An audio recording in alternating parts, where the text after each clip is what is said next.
Ova priča se zove Junački vanzemaljci i jedno davno bio je jedan vanzemaljac koji se zove vanzemaljski bik. I još ima pomagača koji se zvao dvoruki bik i on mu je bio pomoćnik.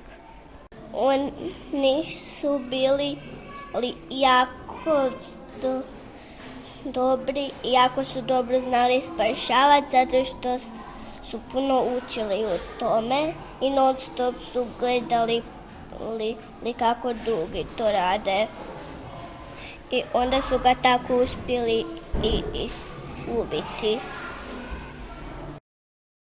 A ti virusi i bakterije su jako zločesti bili zato što su non stop napadali grad. I on je spašavao grad od virusa i bakterija.